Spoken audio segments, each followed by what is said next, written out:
Yochid, Lamute Mai. This is a Rosh Yochid, but the other thing you're thinking about, that's not a Rosh Yochid. What's the other thing you're thinking about? Lamute Mai, Lamute Had Rabbi Yehuda. We're coming to Mayit, this Rishus that we're soon going to list off, which Rabbi Yehuda considered a Rosh Yochid. The Tanakama or our Brisa says no. That Rabbi Yehuda says is a Rosh Yochid, that's not a Rosh Yochid. Titani, yes, okay, no Rabbi Yehuda. Rabbi Yehuda is talking about if someone builds a bridge over Rosh Hashanah, or if there's two houses across the street from each other over Rosh Hashanah, and they built a second level that goes across the street, sometimes you have like two tall buildings, and then one floor goes across. So he holds that you look at it like the walls of that bridge come down to the ground, and the area underneath the bridge would be considered a Rosh Hashanah. Yes, Rabbi Yehuda added to that Mishi Yesh Loi Beis Batim B'Shnei Tzidei Rosh Hashanah. What if you have two houses, one directly across the street from the other? So now the Rosh Hashanah is automatically walled in on two sides, right? So you could actually make that strip into a Rosh Hashanah. Oise Lechi Mikan. You can put a vertical post. A lechi is a vertical post, which is basically the beginning of a wall. So you have a lechi on one side, up against the house,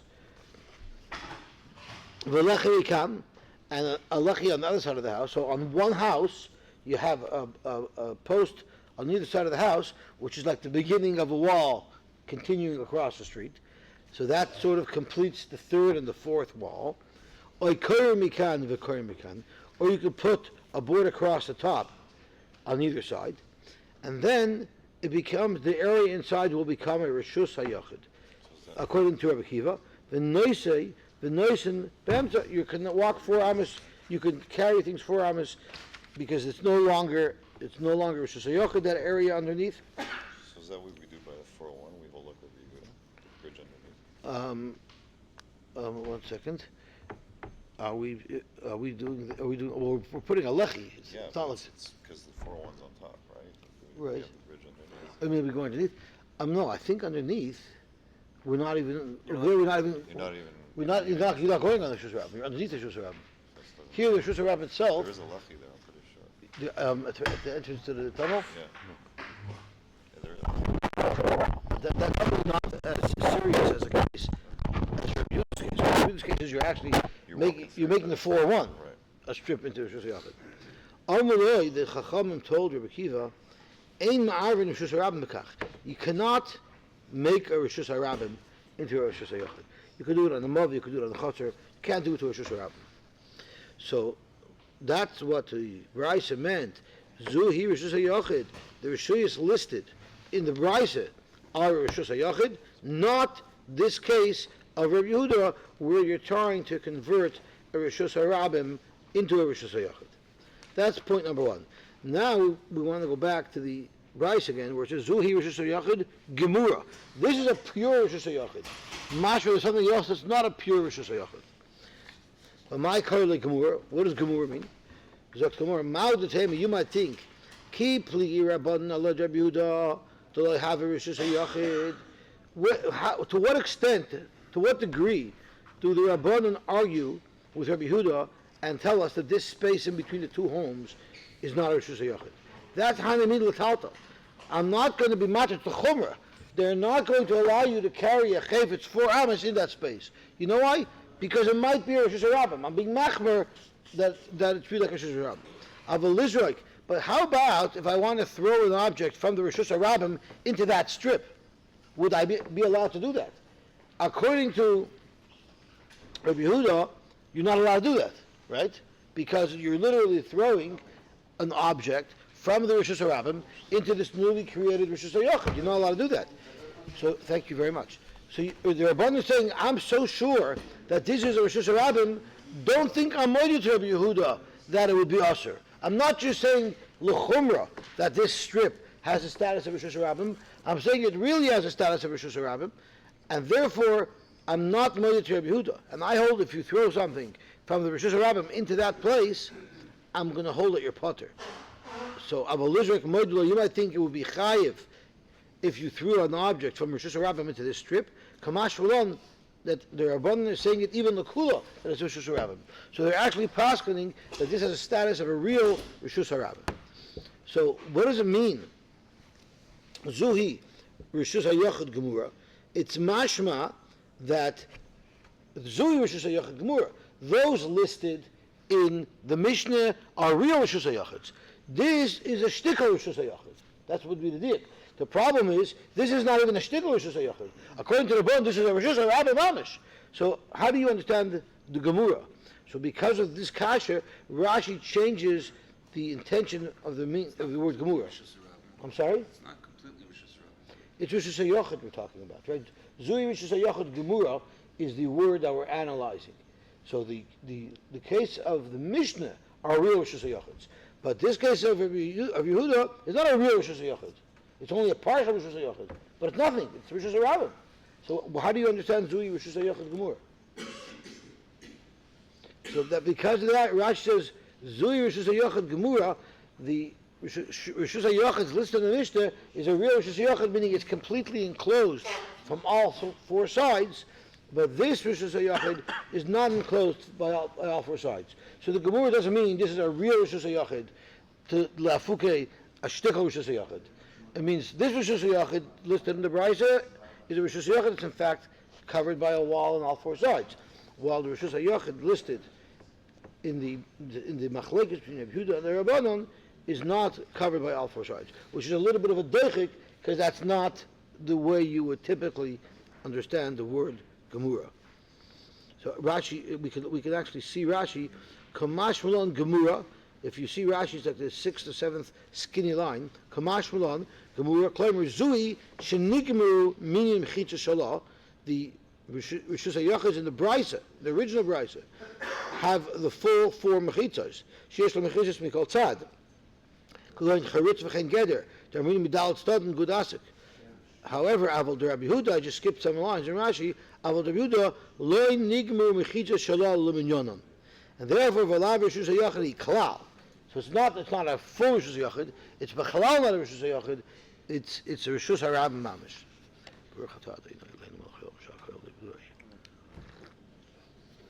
Therefore, somebody threw something in there, it would be put.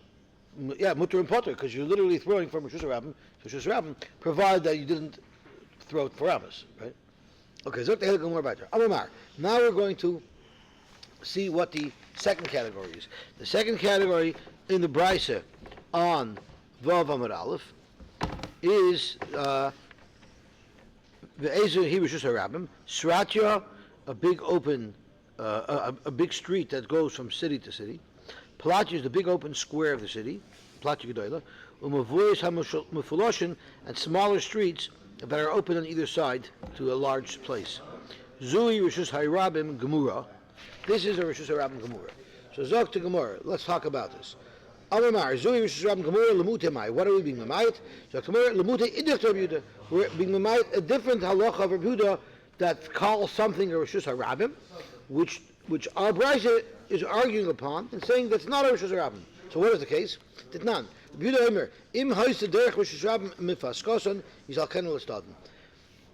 olden days, in the times of the Beis HaMikdash, when people would do Oil Regel, they would need a place to stop and drink. They would need a rest area.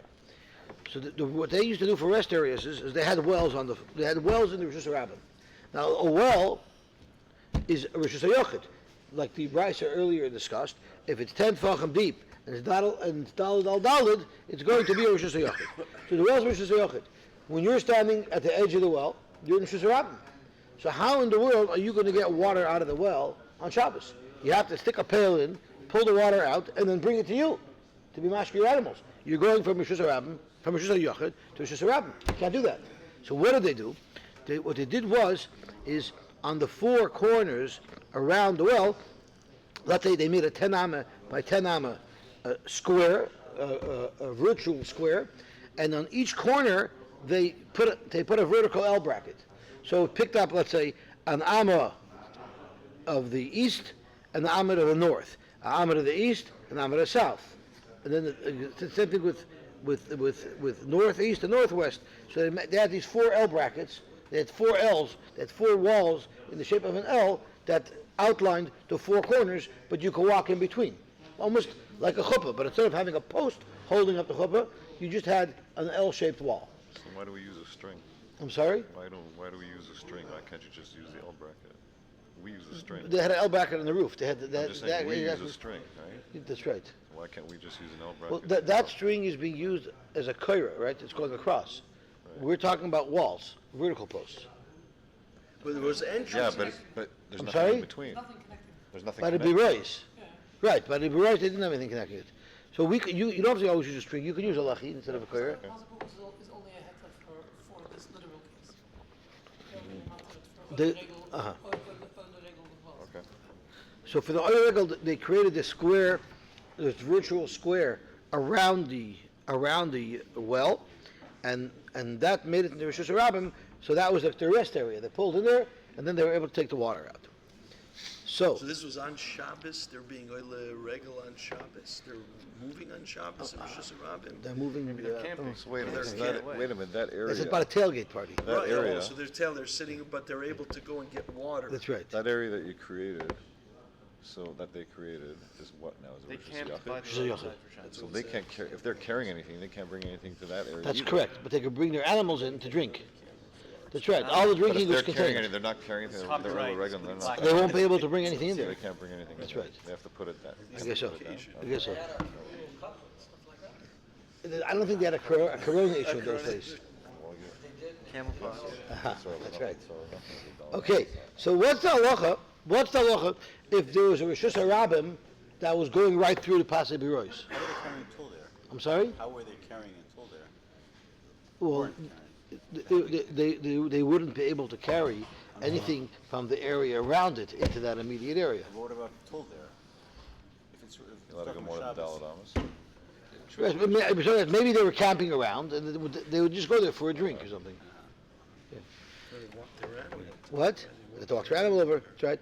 So the Gemara says, "Im hoisa," the Bryce im hoisa derech Rishus Harabim mafsekasan. What if we're going right through this area?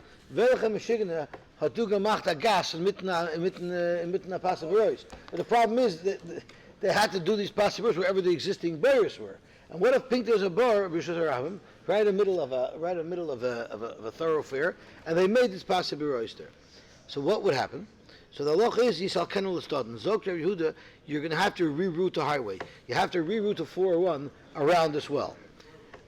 Why? Because otherwise it would make that area into Rishus Harabim, and then we've ruined our Pasei Birois. But the Chacham Rabim you don't have to, because the Pasei Birois will override the Rishus Harabim going through it and make it into Rishus Hayachid. So this is what the Brisa meant. Zu Rishus Harabim Gemura. Those things, the Stratya, the Flatya, the Voice and the Philosophy, those are Rishus Harabims. However, the street that's going through a Pasei Birois is not considered a Rishus Harabim. The Chacham Rabim and Yitzchak, you don't need to because it's not a Rishus Harabim. Because the Pasei Birois will not be overruled by the road going through them. My korelei Gemura, why does the Brisa say this is a Rishus Harabim Gemura? So Gemara, in fact, there's no reason why it said it. But I did the Tana Reisha Gemura, since in the Reisha it said the word Gemura, where we just explained what it means. Tanya Naman Sefer Gemura, the Tana keeps the same Loshen by the next segment, by Rishus Harabim, and uses the word Gemura. In fact, the Gemara, what did the Tana list off as options for Rishus Harabim? Sratya, Flatya, and Mavois and Mephaloshin. But you know what? There's another example of a Rishus Harabim that we know about. V'lachshav nami midbar. The midbar is also a Rishus Harabim. How do I know midbar is Rishus Harabim? The Tanya, we learned in a Brisa, Ezoi hi Rishus Harabim, Sratyu, Flatyu, Gedoyla, Mavois, Mavloshin, Ve'amidbar, a midbar as well. So why did the Brisa list, delete, or omit the midbar, which we know is also considered a Rishus Harabim? Amabai lekasha. It all depends on the time. Kan bizman Yisrael shruin b'midbar. When did the Brisa say that a midbar is a Rishus Harabim? That's when you had 600,000 Eden plus in the midbar. It was a massive crowd. That became a Rishus Harabim. Kan bizman l'seh. I'm sorry. Is that the Makor for 600,000? I think so because Tosfos right over here says kan bizman she Yisrael shrin b'midbar mash maksas de'ein rishus harabim ela imkain mitzuyin sham shishim riboy kamay b'midbar. From this Gemara, Zok Tosfos, it's mashma that in order to qualify as a rishus harabim, you have to have at least 600,000 people. And they're Achronim asked, what do you mean 600,000? There were millions of people in the Midbar. But since we only had officially counted 600,000, we were making our designation of how many people it has to be based on an official census, not based on what we guesstimate were a lot more. Say that women don't count. It means women are allowed to use Erev. Oh, Zok the Gemara Balter. Says this is a good makor why women are allowed to use Erev. Zok the Heilige Gemara. Amar Mar. Im hoitzi vehichnis b'shoigig. So now we're continuing to explain the brisa. The brisa says if you moitzi or machnis between Rosh Hashanah and Rosh Hashanah b'shoigig chayev chatos. B'mezid, if you do it b'mezid, either on his koresh without hasra, v'nizgal with edim and hasra. Frag the Gemara b'shoigig chayev chatos pshita. Why does the brisa have to list off? Since the brisa already told us that this is a Rosh Hashanah and this is a Rosh Hashanah, and we already know that if you are moitzi from Rosh Hashanah to Rosh Hashanah, you're chayev chatos. Why do we need to specifically say that you're chayev chatos here? So tomorrow b'mezid onish koris v'niskal it's trichalei. The reason why it said b'shoigig chayev chatos is because there's no chiddush to that, but there's a chiddush in the next statement that the Tana makes, and it said chayev chatos b'shoigig agav the next statement. In fact, I know as well that being that this is a malacha of hoitzah, of course, b'mezid it's on the shkorish niskal. What's the chiddush of the Tana to express that? The Tana is teaching us a new halacha that Rav taught us elsewhere, and that is Domer Rav matzasim Mcgillvray. I found a hidden scroll, and Rashi tells us that why were there hidden scrolls? Either you wrote it down to remember, or you didn't write it down. Why would you write it down and then hide it? The tells you if there was a shittas yochid that we didn't paskin like, but we wanted to remember that there was such a shita, they would write it down, and then they would put the scroll away. So this way, there would be some zikaron, there would be some record of this minority shita that we didn't paskin like. So I found the Mcgillvray be'Rabbi v'chosava, and it says in it the following: Isi ben Yehuda Eimer, avos malachos mem chasrachas. There are 39 avos malachos. Ve'ene chayiv ela achas, and you're only chayiv one. So pashas that means if you did all 39 malachos, behelam achas, you forgot it was Shabbos, and you did all 39 malachos, and then you found out it was Shabbos. How many korbanos do you bring? You only bring one korban. Any fikmer, that's so? That's not true. But nan we learned avos malachos mem chaser achas ve'avinam ba. Now the brisa, the Mishnah lists off all of the malachos, but before it lists them off, it tells us how many are in the list. Why do I need the talent to announce in advance how many malachos is about to list? Let them just list those halachos, and we'll count them, and we'll know that they're 39. The reason why the Tana listed it off is to tell us a halacha. If you do all the malachos and you forgot it was Shabbos, you don't bring one chatos like we just tried to say in the name of Visi. Rather, you have to bring 39 chatos. So how could you claim that you only bring one chatos? Elamai, you're wrong. So how do you have to explain the words of Isi ben Yehuda? You have to explain it or even change the version and say the following. All Isi ben Yehuda was saying is there's 39 malachos, and there's one of these 39 malachos that you're not chayiv chatos for. Or actually not, I take that back. There's one of the 39 malachos that you're not chayiv skila for, and you're not chayiv koresh for. Now, which one is it? I don't know.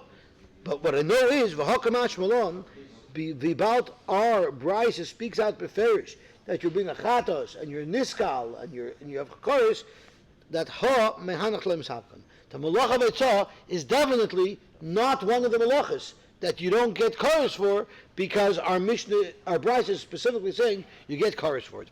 So Tosfos speaks out a very important yesod, and that's why I misspoke when I was talking about chatos. Tosfos says this Tana who holds that there's one malacha that you don't get skila for and you don't get chorus for, he still agrees that if you did it b'shogig, you bring a chatos. Because otherwise, the Gemara could have said that the reason why it said b'shoy chayiv chatos is to tell you that this one is a real malach you bring a chatos for. Elamai, the Gemara obviously holds that everybody would agree that it's chayiv chatos, and it's only the only chiddush that you have is that it's also chayiv skila, it's also chayiv chorus, and if there is a malacha that doesn't bring with it the chayiv skila or the chayiv chorus, hoitzah is not that malacha. Which one is it? I don't know, but we know for sure that it's not hoitzah. Omar Aval Yam Ubika Istavanis Vakarmelis. Yam is a body of water. Bika is a valley. A meadow. Istavanis is the area in front of the stores. Vakarmelis. Einon loikus hayochid loikus harabim. Perfect Gemara. Ubika. Einon loikus hayochid loikus harabim. A meadow is where you plant normally during the planting season. That's not considered a reshus hayochid or a reshus harabim. What now we learned in a Mishnah, habika b'yomoy zecham reshus hayochid. A bika in the summer season where no one's planting there, so there's no people going there. There's no reason for anyone to be there. It's considered the reshus hayochid le'inyan Shabbos or reshus harabim l'tumah. We know there's a halacha sofek tumah b'reshus hayochid sveikai tamei, sofek tumah b'reshus harabim sveikai tahor. We learned from Soita, there was a suffix if she was matama, she was concealed in a concealed place. There where we say she has to drink the mayim amorim, we say she's tummy. However, in Rishus Harabim, anytime there's a suffix tuma, we automatically say that it's sveikoi tahar. So therefore this bika, even though it's a place that doesn't have a lot of traffic, the fact is it's exposed. It's an exposed, open place. So legabe the halacha of sofek tumah b'reshus harabim, it'll have the status of reshus harabim. Does ownership have anything to do with reshus? No. Not at all. Like we discussed, if you have a bar smack in the middle of a reshus harabim, that's still public property, yet it has the status of reshus hayochid legabe Shabbos. The bar has even a bigger finish. I was thinking, not only is it not owned by anybody, at least in that case, but you can't even go in it. Why not? How are you going to go into a bar? You don't walk in it. It's not like a place fall where in you it. walk around. You can fall in it. You could fall in it. It's not a muppet that's royally becomes. That's neither is a big. That's precisely what makes it into reshus hayochid. It's a place where the public can't get in. If you climb in, then in fact that's reshus hayochid. I thought Rishus Yochid would be that one person at least can go in. Someone You could get in. It's possible to get in. It's not a place where multitudes are going to hang out. That's what you explained about a bikha too. The ditch, even let's say at the side of A the bika is not a road. ditch. A Bikha's bika is a big valley. Sure, it's a place where the people are planting. It's vast. Where was Choretz, maybe. Choretz? Okay, and now, so b'moshe chama is reshus hayochid l'Shabbos or reshus harabim l'tumah. B'moshe kshamim, when people are planting there, so you have crops growing, then it's a reshus hayochid for both tumah and for planting and for Shabbos. And the reason why it now becomes a reshus hayochid for tumah, Rashi says, is because now it's a mokum stira. Not because now it's protected and it's covered and it's private. Amar Ula. So the problem is we said a moment ago that a bika is a carmelis, yet we have a brisa that's actually designating the bika as a reshus hayochid. So is it a carmelis like you say, or is it a reshus hayochid like the Mishnah that we just quoted? Amar Ula, Zoktula, an interesting shot. Of course a bika is a carmelis. Why did the second brisa say that legabe Shabbos has the din of reshus hayochid? Zok the Gemara, reshus harabim. It doesn't mean that it's really reshus hayochid. It just means that it doesn't have the status of reshus harabim. Not such a geshmak teretz, but that's what Ula said. Rabbi Ashi Amar, Rabbi Ashi says, what are you talking about? It says reshus hayochid, it's a reshus hayochid. Kivan Kagoyin, the bika that's referred to in the brisa that calls it a reshus hayochid is not a plain open bika. It's a bika the isla mechitzos. It's a bika that has mechitzos around it. So it might be a very large area, but it has mechitzos around it, and that's considered a reshus hayochid. Just like Ula said in the name of Rabbi Yochanan, that karfif yoyser mebeis hosayim, a very large property that has walls around it, but shalei hukav ladira. The walls aren't around it because someone's going to live there and he wants protection like in a house. Because it's a field that's more than beis hosayim. That even though it has a gate around it, it's not there it's not gated because someone lives there.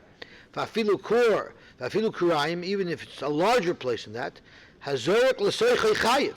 If you throw something from Rishus HaRabim into that area, you're chayiv. Why? My taima mechitzahi. It's a mechitza, and I consider it midaraisa Rishus HaYochid. Elo shemechuseres tiyurin. All it's missing is people living there, and that's why it's also to be metaltal in the karfif midrabanon, but midaraisa it has a full status of Rishus HaYochid. So in fact, the bika that has a wall around it is considered a Rishus HaYochid, and therefore the Braisa's word Rishus HaYochid is accurate because we're speaking about not a regular bika, but a bika that has a fence around it. Have a wonderful Shabbos. Have a wonderful day. Bishlam Rabashi, Loy Omar, Ku'ula. He didn't say Ula's teretz, which was the not Geshmaka teretz, that the reason why it's called a Rishus HaYochid is because it's not a Rishus HaRabim, because Kedula, because of Ula's reason. In other words, because he holds of Ula, who holds in fact that it is a real Rishus HaYochid. If Ula himself holds that this is a Rishus HaYochid, why did Ula look to kvetch and to say that Rishus HaYochid doesn't literally mean Rishus HaYochid? It means it's not a Rishus HaRabim. Ula could have easily said, no, it's speaking where it has a fence, and it's a Rishus HaYochid. That's my member that I said in the name of Rabbi Yochanan. But he didn't answer Rabashi. Maybe he felt that Rabashi had a good score. Remember, he didn't answer Rabashi. Rabashi said his teretz. I don't know if Rabashi was arguing on Ula. I don't even know if they were together. Maybe they were. But whatever the case is, Ula maintained his own. Amar Lach, I'll tell you what Ula would say. Id Islam Mechitzais, Bika Karila. The Brass is calling it a Bika. If it has gates, the Brass wouldn't call it a Bika. Karfifi, that's a Karfif. So you're so focused on the inaccuracy of the halacha that's Rishus HaYochid. I'm focused on the inaccuracy of the word Bika. The word Bika means it doesn't have gates. Karfif is an area that's surrounded by gates. It's a big area that's not really private, but it's surrounded by gates. So Karfif is something surrounded by gates, like a corral. Correct. That's not Ladira, right? So not that you're mixing that it's not, it's the only Darabanan and it's not the rice. I'm sorry? The fact that it doesn't have It has the Raishdik status of Rishus HaYochid. Because it's surrounded with a gate. But because it doesn't have a living thing there, it's That's why because of that, they were geyser that you can't carry 4 amos inside it. Rab Ashi, what about Rab Ashi? So he says, Rishus HaYochid Katani. Rab Ashi says, you don't like that Bika that seems not to have a wall? I don't like that you're calling it a Rishus HaYochid. Technically, it's not a Rishus HaYochid. Right? The way you're learning Ula, it's not a Rishus HaYochid. It's just not a Rishus HaRabim. So I like that the psak should be accurate. Ula wanted the word bika to be accurate, and that's why they had a difference of opinion. According to Ula Mebrechim, indeed it does. Yeah, it makes them into Rishus HaYochid with restrictions, right? With Exer D'Rabbanan, that you cannot carry Dalet Amos inside it. But Ula's going to learn that the case of a Braisa did not have a fence. Because if it had a fence, the Tana wouldn't have referred to that place as a Bika, the Tana would have referred to that place as a Karfif. Now a Karfif is a very important word, because the main problem that we have with our Erev in Toronto that exists with every other big city Erev is precisely the Karfif. And there are Shittas that learn that any area that's mafulish to a Karfif is going to have a problem that you cannot make an Erev there. And in every city, there are cemeteries. Cemeteries and parks have a halacha of a karfif. Cemeteries and parks. Yeah. Well, there's a shaila with parks because people don't eat there. It's a shaila about parks. Could be people do take lunch there. No, a karfif that has a gate. A karfif that has a gate is considered a Rishus HaYochid. And Ula seems to say that the definition of a karfev is that it has a gate. But in Hilchos Eruvin, there's areas that are called karfevs. They might not fit directly this description, but they're big areas that are not Rishus Harabims really, but they're the ones that cause problems. So by some cemeteries that are in the Erev, they try to put a gate or something of Shusha Pesach around it, because if it's foolish to exclude it, because those things tend to be a problem for Eruvin. I'm sorry? Shows certain exceptions marked. It says right on it. Yeah, so karfev is one of the main problems when they're not able to put a barrier around it. But does it puzzle, being open to a karpov doesn't puzzle the rest of the area? That's the shiur. That there are those who hold they are. Then it's like a Rishus Harabim. That's right. Right. So that's where there's a shiur. But I don't know if that makes it into a Rishus Harabim Daraisa or if that makes it status that Rabban you can't carry. Right. I don't know. When we get to Eruvin, we'll get it. That's the problem. Because those are things that you find. What do you find in neighborhoods? You find cemeteries and you find parks. Those are people that are not to Shalom. That's hookable here. So and then there's a Shalom parks. Could be people eat lunch there, so it might be considered that it is hookable there. So there are Shalos about that. We'll figure it out in Eruvin. About Carmelus, Dr. Gemara. Carmelus, we really discussed earlier, doesn't describe a geographic location. Carmelus is really a halachic status. There's many different types of places that are nishtahin and nishtaher, they're called a Carmelus. So why is a Carmelus in the list of the different geographic locations that are nishtahin and nishtaher? Auto kulunami, lav Carmelus nanu. All of the items in the list in the Brisa, what are the things in the list in the Brisa? The things are Yam, Bika, Istavanis. Those are all examples of areas that are nishtaher. And these are the Carmelus. So why is the listing of Carmelus? All of the previous geographic locations were halachically Carmeluses. So why is the list of Carmelus?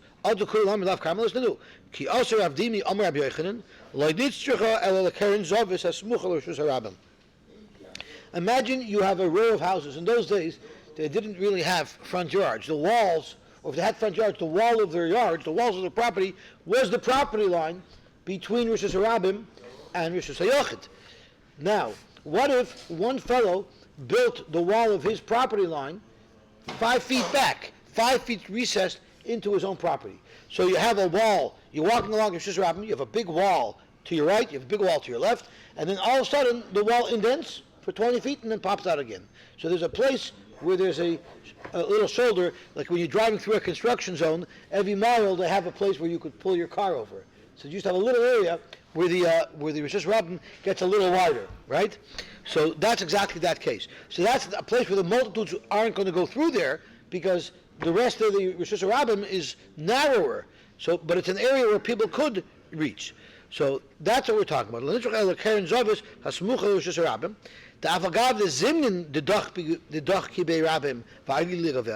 Even though sometimes people do pull off into that little parking area, but since it's not an area that you can use easily because the lane ends, this lane ends, therefore, ki Carmelus dami, it also has the status of a Carmelus. So in fact, the word Carmelus in the Brisa is actually referring to an additional geographic location that we didn't have a word for, so we just threw the word Carmelus, its halachic status, at it. There's another area.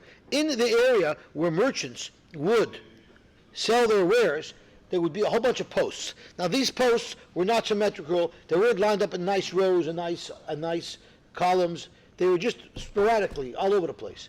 So if you wanted to walk a straight line, you couldn't walk in between the columns. You'd have to dodge these columns. There were columns all over the place, and by each column there was usually a big table or a bench in front of it that the merchant would sit on, and the post would be his display shelf. Whatever he had to display, he hung on the post, and then he sat underneath it.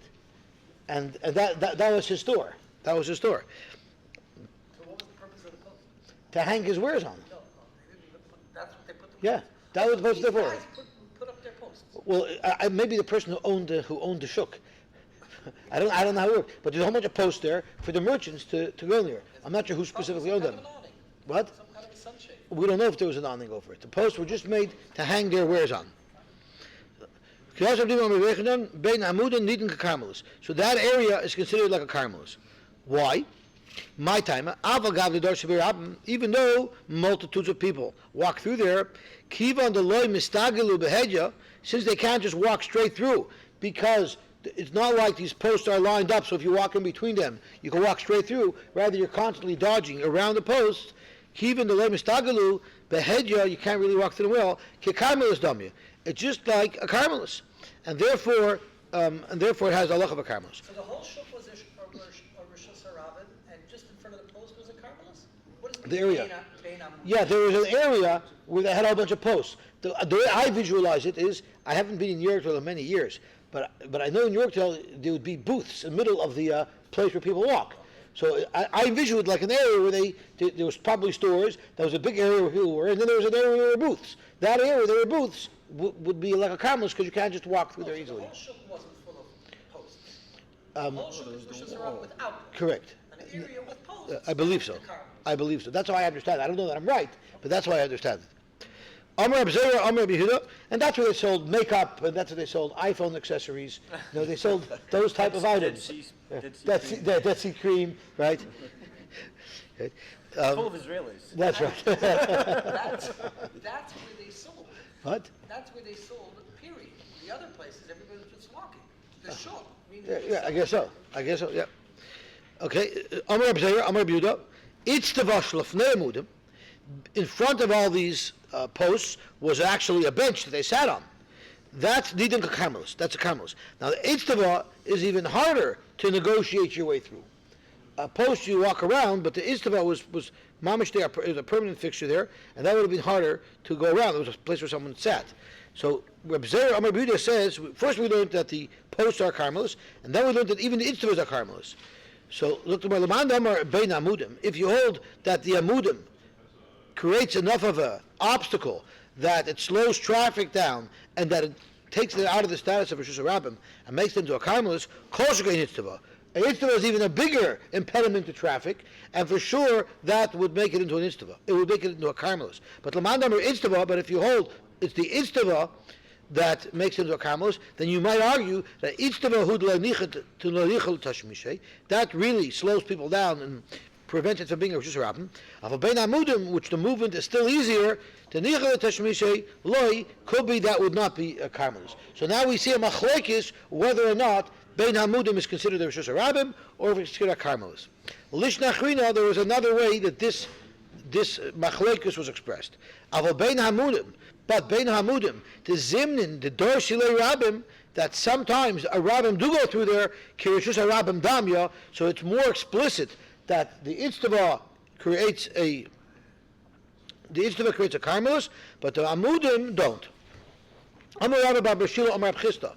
Levein is a Kufa, Rishus Harabim. What if I had a brick sitting in Rishus Harabim?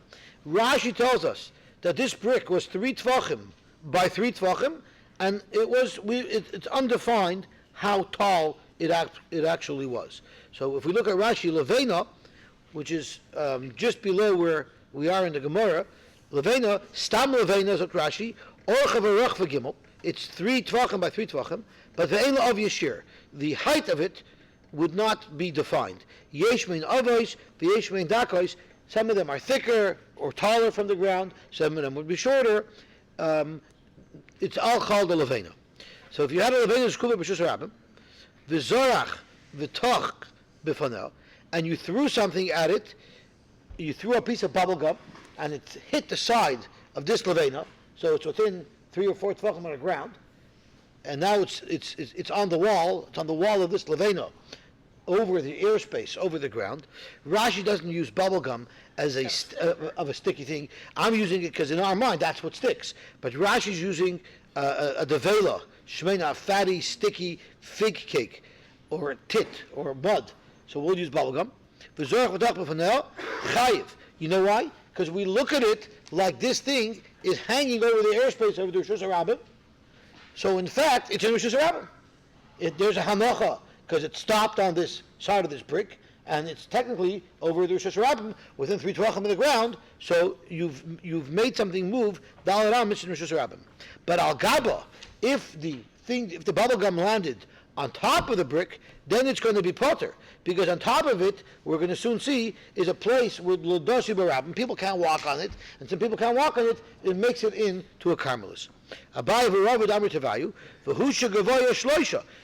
The only way, if something fell on top of it, it will be potter, is only if it's 3 tefachim high.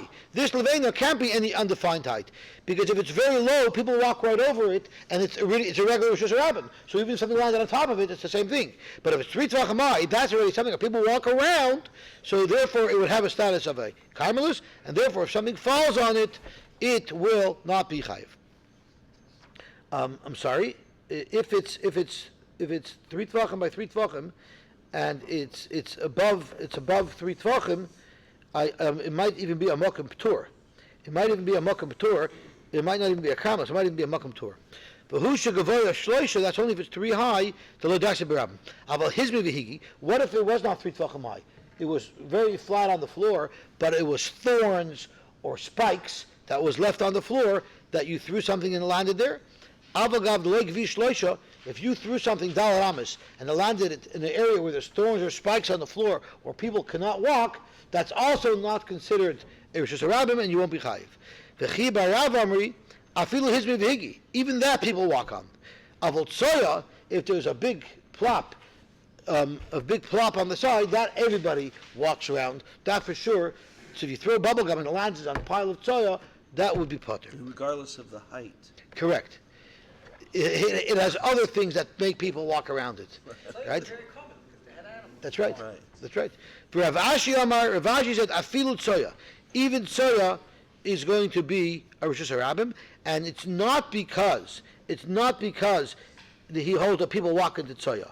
It's because that impediment will not take away from the status of a Rosh Hashanah.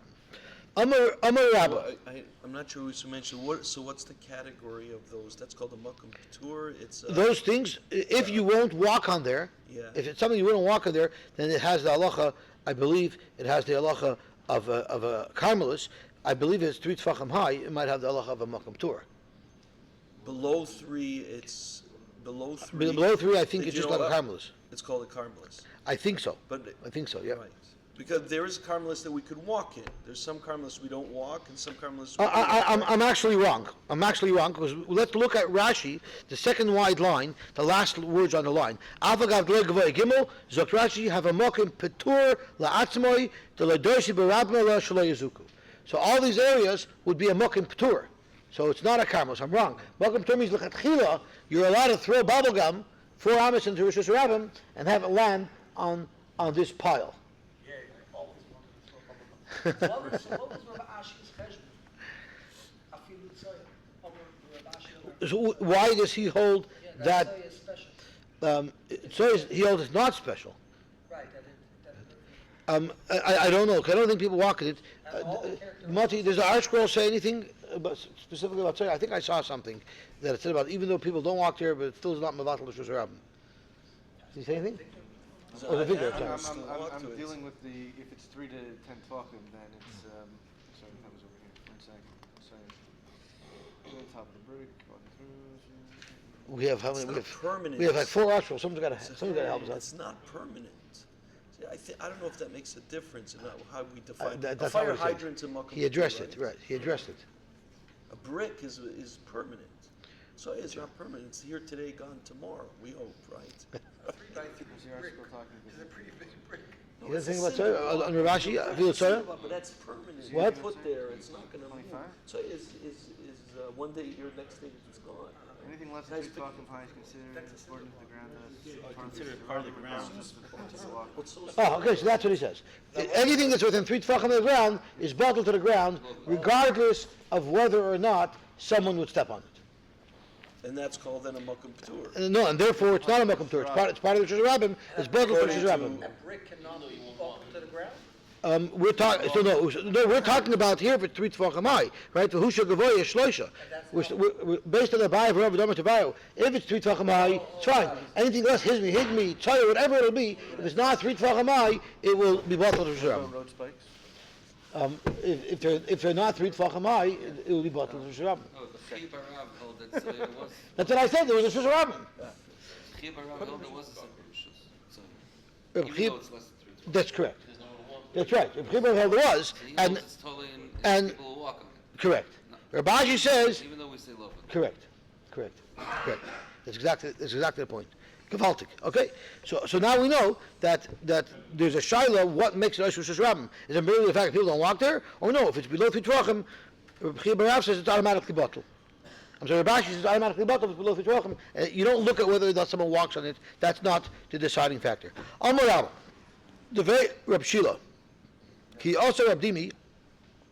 Rabbi said in the house of Reb Shila that when Reb Dimi came, he said in the name of Reb Yechanan that ein karmelis pechusa ma'arba. You cannot have a karmelis that's less than 4. Meaning, Rashi says, midal drechev. If you have a karmelis that's not 4 by 4, then it automatically becomes a mokum p'tura, and it's mutlach atchila. So if you have an area that's 3 tvachim high in the middle of Rosh Hashanah, if it's 4 by 4, it has the status of a karmelis. If it's smaller than 4 by 4, it has the status of a mokum p'tura, like a fire hydrant. V'amar Reb Sheshes, and Duk Reb Sheshes, v'teifeses ad asara. The karmelis is teifes up until 10 tvachim. We don't know what that means. My v'teifeses ad asara. What does that mean? Ilema, if you're going to suggest that what it means is the ika mechitza asara who the have a karmelis, and that it doesn't have a status of a karmelis unless it's 10 tvachim high, v'iloy, and if it's not 10 tvachim high, loy have a karmelis, v'loy, I'm going to prove to you that it's exactly the opposite. Up to 10 tvachim, it is a karmelis. Once it hits 10 tvachim, it's no longer a karmelis. Because v'amar Rav Gidel, amar Rav Chiya bar Yosef, amar Rav, bayis, she'en b'soichei asara.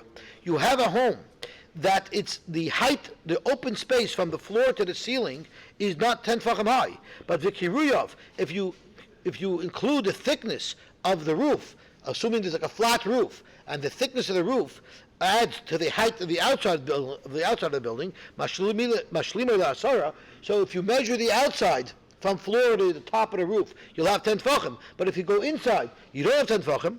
Then the halach is al gagai muter l'taltal b'kulai. The roof is now considered a reshus hayochid because the roof is now 10 tvachim above the ground. But below the 10 tvachim, ein metaltalin boy adal ramis. It's considered a karmelis, and therefore you can only carry up to 4 amas in it. So you see pukvakert. But the vesazar asar, you see pukvakert. Up until asar, it's a karmelis, and above 10 tvachim, it's going to be a reshus hayochid.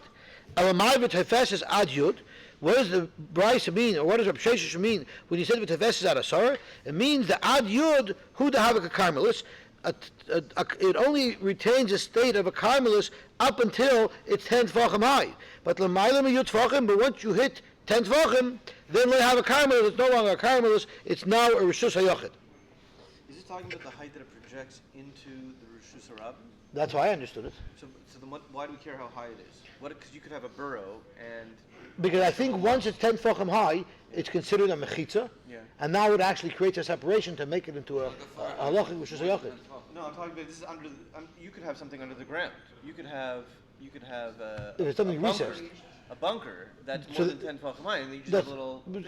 But there's also a wall. The walls of the bunker. Inside. Yeah. So that would project So the up. walls, Now we're going to say project even up. if it doesn't project up, well, you could say projects up because reshus hayochid is oila ad l'mayla, but there's still a 10 tvachim barrier between the floor of the reshus hayochid So you need to have and the floor something of to the project... okay. And the Gemara is going to say you can have a combination of the two as well. In other words, if you But it has to project into the reshus harabim. correct. It doesn't matter that... No, I don't know if it's projecting to the Shabbat. What if it's just a bar? There's nothing above surface. Okay, what if it's also a subway tunnel? Maybe the same thing. So we wouldn't say that now that everything up over the subway tunnel is going to be... I'm not sure. I don't know. We're talking about a bar where you can't walk there. You can't walk. You can't walk there. So something that's impeding you from walking over this... That's right. That would have to be something that impedes. And this is what Shmuel told to Rabbi Yehuda. Shinira, sharp one. Loi sahavi b'mili l'shabta l'mayla miyud. Don't get involved with anything when it comes to Shabbos above Yud, because it's above Yud, it already has a din of reshus hayochid.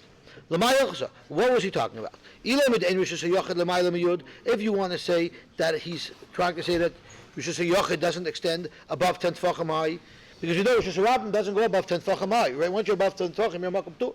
But reshus hayochid, you can't say that. Because Vamar Chista, no, it's kona reshus hayochid. What if I took a pole and I I'm thinking of like a tetherball pole, and I planted it into the ground in the Rosh Hashanah, the zorak, and you threw something v'nochal gabav, and it landed on top of the pole. Afilu gvoya mea ama, even if it's twice the size of Haman's pole, and something lands on top of that pole, chayiv. It's going to be chayiv. You know why? B'pnei she'Rosh Hashanah oila ad Rekiah. Rosh Hashanah, you have air rights all the way up to the top. Rosh Hashanah only goes up 10 tefachim, but Rosh Hashanah goes up all the way to the top. Ella, so what must Rav Yehuda have meant? What did Rav Yehuda Shinina? What did Shmuel mean? Shmuel meant El Ein Rosh Hashanah L'mayla Miyud. He meant that Rosh Hashanah is not Rosh Hashanah once you go above 10 tefachim. Zokt Gemara, but Masnisini, that's a Mishnah. Why do I need Shmuel to tell me that? If you throw something 4 amos and it hits a koisel and gets stuck to the koisel, L'mayla Miyud tefachim. If it hit above 10 tefachim, Kizorek Baver, that's like you threw it into the air, it's a Mokum P'tur. Above 10 tefachim in Rosh Hashanah is a Mokum P'tur. But L'mayla Miyud tefachim, if it hit the wall and it's stuck to the wall, below 10 tefachim from the ground, Kizorek Baretz, it's like you threw it on the ground, and it's chayiv. So what's the chiddush of that? Ela Carmelis, the chiddush of Shmuel must have been referring to a Carmelis. In Carmelis L'mayla Miyud, a Carmelis, its domain, that it's also to carry 4 amos in it. And it's also to carry from Rosh Hashanah to a Carmelis, and it's also to carry from Rosh Hashanah to a Carmelis. That's only up to 10 tefachim high. But if it's above 10 tefachim, there's no more problem. That everybody says is a makom p'tur. Is Right. it because it's higher than 10 tefachim? No. Well, if it's higher than 10 tefachim, it would be a makom tur. Or even if it's less than 10 tefachim, it will be a makom tur. Because it's a protrusion, right? You can't walk over it. So whether it's above 10 tefachim or if it's above 10 tefachim, everything's a makom tur. But you even want to put something down below 10 tefachim in a makom tur. Above 10 tefachim, you can't say it's Rosh Hashanah. Above 10 tefachim is above 10 tefachim in Rosh Hashanah is considered a makom tur. A fire hydrant Rosh Hashanah, the one you have on your lawn, that's still Rosh Hashanah. That's at your lawn. It's not your lawn. It's a city's. Doesn't property. matter. No, I have to take care of it. I'm saying So I just want to rush because I want to get quickly to the 2 dots. So Dr. Malamayim, so Ela Karmas, the Ein Karmas Malamayim Yud, Vakilu Bar Rabbanon, Mikulu Shusayachad, Mikulu Shusayachad. The Karmas, which is only Asher Mid Rabbanon, has kulas similar to Shusayachad and kulas similar to Shusayachad. Mikulu Shusayachad, it has a kulas similar to Shusayachad, to Ika Makam Arba, who to have a Karmas. Only if it's 4x4 will you say it's a Karmelis. V'loi, if it's not 4x4, Mokim Tur Ba'almahu. It's just a Mokim Tur. Any protrusion in Rosh Hashanah that's not 4x4 is considered a Mokim Tur, no matter how tall it is.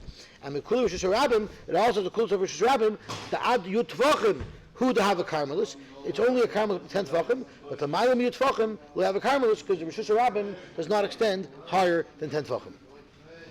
what is it above 10 tefachim? A Mokum Torah. It continues as a Mokum Above 10 Tvachim in Shushabim is a Mokum Torah. And below it it's called? It's a Shushabim. Every Shushabim. Above 10 Tvachim is a Mokum Torah. Below 10 Tvachim it's a Shushabim. You can't carry something up above your head. You could carry it above your head, but you have to pick it up and eventually put it down. No, if you're walking, If you're walking and it's above 10 Tvachim, then yeah, no problem. carry that in a Rosh Hashanah? I think so. You're not over?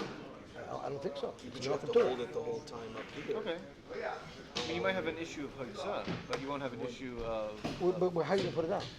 There's two different Isur. There's an Isur of Hagzah, and there's an Isur of Wach Dalet Amos and Rosh Hashanah. Yeah, $100 off, Yeah, so you won't be over that Isur. Well, eventually when you put it down, you might. When you put it into Rishis, where are you going to put it You down? don't- Put it down why in do you put it Mokum. down? Put it down in a Mokum. Yeah, no problem. You can carry all day long in the Rosh That's Hashanah. right. From Mokum Torah to Mokum Torah. Uh-huh. That's So what you I'm pick saying. it up one If you second. find you have something in your pocket that you're carrying, Yeah. find a fire hydrant to put it on. Right. That's why in places where there's no air, Why? Just stick it you on always your head. see the children's clothing articles sitting on fire hydrants. right. Now you don't see so much Why anymore. don't you stick it on, put it on your head, and walk around like that? Put it under your hat. And you walk in the shul with it, like on your head. Yeah. Yeah, technically. Under you your, could. put it under your hat, and then Well, you people walk. do that with travels all the time. They put stuff under the shroud? Yeah, the silver used to keep his plates in silverware. It's not. On Shabbos.